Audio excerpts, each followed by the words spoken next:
ಗುರುಲಾಪುರ ಮಾದರಿಯಲ್ಲಿ ಹೋರಾಟ ರೈತ ಮುಖಂಡ ಜಗದೀಶ್ ದೇವರೆಡ್ಡಿ. ಬೆಳಗಾವಿ ಜಿಲ್ಲೆಯ ರಾಮದುರ್ಗ ತಾಲೂಕಿನ ಸಾಲಹಳ್ಳಿಯ ಶ್ರೀ ಬಬಲಾದಿ ಮಠದಲ್ಲಿ ಹೋರಾಟದ ಪೂರ್ವಭಾವಿ ಸಭೆ ತಾಲೂಕು ಅಧಿಕಾರಿ ಒಳಗೊಂಡ ಸಭೆ ನಡೆಯಿತು. ಪ್ರಾಸ್ತಾವಿಕವಾಗಿ ಮಾತನಾಡಿದ ರೈತ ಮುಖಂಡರಾದ ಜಗದೀಶ್ ದೇವರೆಡ್ಡಿ, ರೈತರ ಬದುಕಿಗೆ ಆಶಾ ಕಿರಣವಾಗಿದ್ದ ಶ್ರೀ ವೀರಭದ್ರೇಶ್ವರ ಏತ ನೀರಾವರಿ ಯೋಜನೆ ಆರಂಭವಾಗಿ 10 ವರ್ಷಗಳಾದರೂ ಇನ್ನೂ ಪೂರ್ಣಗೊಂಡಿಲ್ಲ. ಯೋಜನೆ ಶೀಘ್ರ ಪೂರ್ಣಗೊಳಿಸುವಂತೆ ಆಗ್ರಹಿಸಿ ರೈತ ಸಂಘಟನೆ ಹೋರಾಟಕ್ಕೆ ಸಜ್ಜಾಗಿದ್ದು, ಈ ಕುರಿತು ನಡೆದ ವಿವಿಧ ಗ್ರಾಮಗಳ ಸಭೆಗಳಲ್ಲಿ ರೈತ ಸಂಘಟನೆ ಸಜ್ಜಾಗಿದ್ದಾರೆ. ಶ್ರೀ ವೀರಭದ್ರೇಶ್ವರ ಏತ ನೀರಾವರಿ ಯೋಜನೆಯನ್ನ ಪೂರ್ಣಗೊಳಿಸುವ ಶಕ್ತಿ ಶಾಸಕ ಅಶೋಕ್ ಪಟ್ಟಣ ಅವರಿಗೆ ಮಾತ್ರವೇ ಎಂದು ತಾಲೂಕಿನ ರೈತರಿಗೆ ಅನುಕೂಲವಾಗಲಿ ಎಂಬ ಉದ್ದೇಶದಿಂದ ಅಶೋಕ್ ಪಟ್ಟಣರವರು ವೀರಭದ್ರೇಶ್ವರ ಹಾಗೂ ಬಸವೇಶ್ವರ ಏತ ನೀರಾವರಿ ಯೋಜನೆಗಳನ್ನು ಜಾರಿಗೆ ತಂದಿದ್ದಾರೆ. ವೀರಭದ್ರೇಶ್ವರ ಯೋಜನೆಯ ಆರಂಭವಾಗಿ 10 ವರ್ಷ ಕಳೆದರೂ ಇನ್ನೂ ಕಾಮಗಾರಿ ಪೂರ್ಣಗೊಂಡಿಲ್ಲ. ರಾಜಕೀಯ ಕಾರಣಗಳಿಂದ ಯೋಜನೆ ಕಡೆಗೆ ಅಗತ್ಯ ಗಮನ ಹರಿಸಲಾಗಿಲ್ಲ ಎಂದು ಅಸಮಾಧಾನ ವ್ಯಕ್ತಪಡಿಸಿ ಮೇ 25ರಂದು ರೈತಪರ ಸಂಘಟನೆಗಳ ಸಾಲಹಳ್ಳಿಯಲ್ಲಿ ರಾಜ್ಯ ಹೆದ್ದಾರಿ ಬಂದ್ ಮಾಡಿ ಬೃಹತ್ ಪ್ರತಿಭಟನೆ ನಡೆಸಲಾಗುವುದೆಂದು ಹೇಳಿದ ರೈತ ಮುಖಂಡ ಜಗದೀಶ್ ದೇವರೆಡ್ಡಿ, ಅದರ ಭಾಗವಾಗಿ ಸಾಲಹಳ್ಳಿಯಲ್ಲಿ ತಾಲೂಕು ಅಧಿಕಾರಿಗಳ ಸಭೆ ನಡೆಯಿತು. ಈ ಸಂದರ್ಭದಲ್ಲಿ ರಾಮದುರ್ಗ ತಹಶೀಲ್ದಾರ್ ಪ್ರಕಾಶ್ ಹೊಳೆಪ್ಪಗೋಳ್, ಡಿವೈಎಸ್ಪಿ ಚಿದಂಬರ ಮಡಿವಾಳರ್, ಸಿಐಪಿ ವಿನಾಯಕ್ ಬಡಿಗೇರ್, ನೀರಾವರಿ ಇಲಾಖೆ ಅಧಿಕಾರಿ ಶ್ರೀನಿವಾಸ್, ರೈತ ಮುಖಂಡರು ಬಿಎಸ್ ನಾಯ್ಕ್ ಮತ್ತು ಜಗದೀಶ್ ದೇವರೆಡ್ಡಿ ಮಾತನಾಡಿದರು. MD Sohil Barakadar, JK news Kannada, Ramadurga. ಗುತ್ತಿಗೆದಾರರು ಬರಲಿಲ್ಲ, ಮಷಿನರಿಗಳು ಬರಲಿಲ್ಲ, ಏನೋ ಕಾರಣ ಹೇಳ್ತಾರ ಅಂತೇಳಿ ಈಗ 2 ವರ್ಷದಿಂದ ಮುಂದಿದ್ದಾಗ ಸಾವುಕಾರರು ನಾವು ಎಲ್ಲರೂ ಕುಡ್ಕೊಂಡು ಇದನ್ನ ಒಂದು ಹೋರಾಟದ ರೂಪರೇಷೆ ಮಾಡಿ ಗಾಂಧಿ ತತ್ವದ ಮೂಲಕ ಇದನ್ನ ಹೋರಾಟ ಮಾಡಿ ಯಶಸ್ಸು ಮಾಡ್ಬೇಕಂತ ಹೇಳಿ ಇದನ್ನ ಮಾಡಿ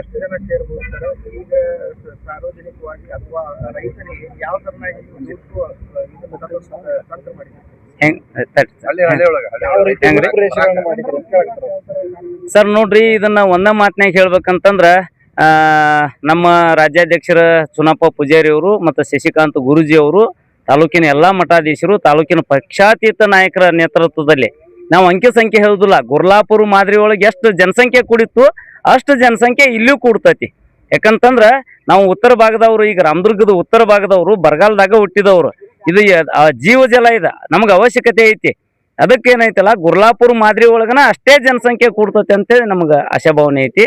ಈ 2 ಯಾತ್ ನೀರಾವರಿ ಆಗು ಮಟ್ಟನು ಅಂದ್ರೆ ಅವ್ರ ಲೇಖಿ ಮುಖಾಂತರ ಹೇಳ್ಬೇಕ. ಈಗ ಕಾಮಗಾರಿ ಏನು ಎಲ್ಲಾ ಕಡೆ ಹಡ್ಡುದು ಅರ್ಧಮುರ್ಧ ಆಗ್ಯಾವಲ್ಲ, ಅಲ್ಲೆಲ್ಲ ಮಷಿನರಿಗಳು ಬರಬೇಕು, ಬೇಕಾದಂತ ಮಟೀರಿಯಲ್ ತಂದು ಒಗಿಬೇಕು. ಅದನ್ನ ಲೇಖಿ ಒಳಗೆ ತಂದ 15 ದಿನದಾಗ ನಾನು ಈಗ ಅವಕಾಶ ಐತಿ ಸನ್ಮಾನ್ಯ ಶಾಸಕರಿಗೆ. ಏನೈತಿ ಅಂತಂದ್ರ ಈಗ ಏನ 1 ಅವಾರ್ಡ್ ಆಗಿಲ್ಲ, ಆ 1 ಅವಾರ್ಡ್ ಮಾಡ್ಸಕ್ 8 ದಿನ ಟೈಮ್ ಐತಿ. SLO ಅಧಿಕಾರಿಗಳಿಗೆ ಹೇಳಿ ಬೇಕಾದಂತ ದಾಖಲಾತಿಗಳು ಆಲ್ರೆಡಿ ಕೊಟ್ಟಿವಿ. ಅವನ್ನೆಲ್ಲ ಈಗ ಆರ್ಡರ್ ಮಾಡಿಸಿರಂದ್ರ ನೀವು ಒಂದು 10 ಹಳ್ಳಿ ಈಗ ಆರ್ಡರ್ ಮಾಡಿಸ್ಲಿ. 1ನೇ ಅವಾರ್ಡ್ ಆತಂತಂದ್ರ ಅಲ್ಲಿಗೆ ಬರ್ಕೊಡ್ದನ ನಮಗೂ ಅನುಕೂಲ ಆಕತಿ. ಮತ್ತು ಬೇಕಾದಂಥ ಎಲ್ಲ ಮಟೀರಿಯಲ್ ಮತ್ತು ಎಲ್ಲ ಮಷಿನರಿಗಳನ್ನ ತಂದು ಹೋಗೋದು ಹಡ್ಡಕ್ಕೆ ಹಚ್ಚಿರಂದ್ರೆ ಅದ ವೇದಿಕೆ ಒಳಗೆ ಸನ್ಮಾನ್ಯ ಶಾಸಕರಿಗೆ ನಾವು ಸನ್ಮಾನ ಮಾಡಿ, ಎಲ್ಲ ನಾಯಕರು ಸನ್ಮಾನ ಮಾಡಿ ಅವ್ರನ್ನ ಸ್ವಾಗತ ಮಾಡಿ ಕಳಿಸ್ತೀವಿ ಅಂತ ಈ ವೇದಿಕೆ ಮೂಲಕ ಹೇಳ್ತೀನಿ. ಉತ್ತರ ಕರ್ನಾಟಕ ಅಂದ್ರೆ ಈಗ ಏನಾಗೈತಿ ಅಂದ್ರೆ ರಾಮದುರ್ಗ ತಾಲೂಕದಾಗ ಉತ್ತರ ಭಾಗ ಇದನ್ನ ಒಟ್ಟ ನಿರ್ಲಕ್ಷ್ಯ ಮಾಡ್ಯಾರ.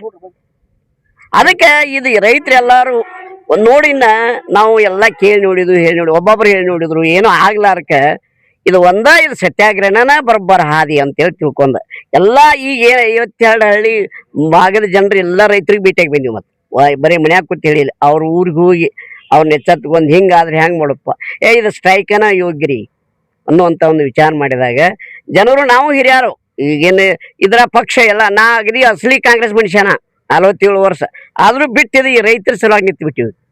ಈ ಮಾರುತಿ ಕೊಪ್ಪದವರು ಎಲ್ಲಾರು ಒಟ್ಟು ಯಾರು ನಮ್ಗೆ ನೀರಾವರಿ ಮಾಡ್ತಾನೆ ಅವ್ ನಮಗೆ ಸಾಧಕ.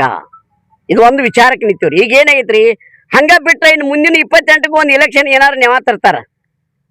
ಇದನ್ನು ಹೇಳ್ತಾರೆ, 1 ವರ್ಷ 2 ವರ್ಷ ಮಾಡಿಸ್ಕೊಡ್ದಂತೆ ಮತ್ತೆ 5 ವರ್ಷ ಗಪ್ಪ ಕುಂದ್ರದಾಕೈತಿ ನಾವು. ಅದಕ್ಕೆ ನಮ್ದೇನು ಉದ್ದೇಶ, ಎಲ್ಲ ಈ ಭಾಗದ ರೈತರು ಎರಡೂ ಭಾಗದ ಇದನ್ನ ಯಾತ್ ನೀರಾವರಿ ಅವರು ಡಿಸಿಷನ್ ತಗೊಂಡ್ಬಿಟ್ವಿ. ಇದಕ್ಕೆ ಒಟ್ಟ ಸ್ಟ್ರೈಕ್ ಮಾಡೋದು ಇದು ಟೈಮ್ ಇಲ್ಲ. ಇದಕ್ಕೆ ಬಂದು ಹೇಳಿದ್ರು ನಮಗೆ ಅವ್ರಿಗೆ ಹೊಂತು ಹೇಳುದು ಇಲ್ಲಿಲ್ಲ ಅಂದ್ರೆ ಅದು ಇದು ಗುರ್ಲಾಪುರ ಇದ್ರಾಗ ಮಾದರಿ ಒಳಗೆ ಸ್ಟ್ರೈಕ್ ಆಕೈತಿ. ಅದಕ್ಕೆ ಫ್ಲಾಟ್ ಖರೀದಿಸುವ ಪ್ಲಾನ್ ಇದ್ದೀರಾ? ಹಾಗಾದ್ರೆ ಕೇತಕಿ ಡೆವಲಪರ್ಸ್ ನಲ್ಲಿ ಮೂಲಭೂತ ಸೌಕರ್ಯಗಳುಳ್ಳ CC road, footpath, garden, under drainage, water supply, ಉತ್ತಮ ಪರಿಸರವುಳ್ಳ ಫ್ಲಾಟ್ಸ್ ಲೇಔಟ್ ಲಭ್ಯ. ಬೀದರ್, ಹುಮ್ನಾಬಾದ್ ಸೇರಿದಂತೆ ಹಲವು ಭಾಗಗಳಲ್ಲಿ ಸುಂದರ ಲೇಔಟ್ಗಳಿದ್ದು ಅತ್ಯುತ್ತಮ ಬೆಲೆ, ಇಎಂಐ ಸ್ಕೀಮ್ಸ್ ಅನ್ನು ಲಭ್ಯ. ಹಾಗಿದ್ರೆ ತಡೆಯಾಕೆ? ಹಿಂದೆ ಸಂಪರ್ಕಿಸಿ 7676474747 MD ಸಂಗಮೇಶ್ ಚಿದ್ರಿ, ಹುಮ್ನಾಬಾದ್. ಗ್ರಾಹಕರ ಸ್ಯಾಟಿಸ್ಫ್ಯಾಕ್ಷನ್ ನಲ್ಲಿ ನಂಬರ್ 1 ತೃಪ್ತಿಕರ ದೈಹಿಕವಾದ ಹುಮ್ನಾಬಾದ್ನ ಎಸ್ವಿ ಟಿವಿಎಸ್ ಶೋರೂಮ್ ನಿಮಗಾಗಿ ತರುತ್ತಿದೆ ಹೊಸ ಮಾಡೆಲ್ಗಳ ಹೊಸ ಬೈಕ್ಗಳು. ಇಲ್ಲಿ ಟಿವಿಎಸ್ ನ ಸ್ಪೇರ್ ಪಾರ್ಟ್ಸ್ ಹಾಗೂ ಸರ್ವಿಸ್ ಕೂಡ ಲಭ್ಯ. ಹಾಗಿದ್ರೆ ತಡೆಯಾಕೆ? ಹಿಂದೆ ಭೇಟಿ ನೀಡಿ ನಾಗಲಕ್ಷ್ಮಿ ದಾಬಾ ಹತ್ತಿರ, ಗುಲ್ಬರ್ಗಾ ರೋಡ್, ಹುಮ್ನಾಬಾದ್. ಹೆಚ್ಚಿನ ಮಾಹಿತಿಗಾಗಿ ಸಂಪರ್ಕಿಸಿ 8494951009.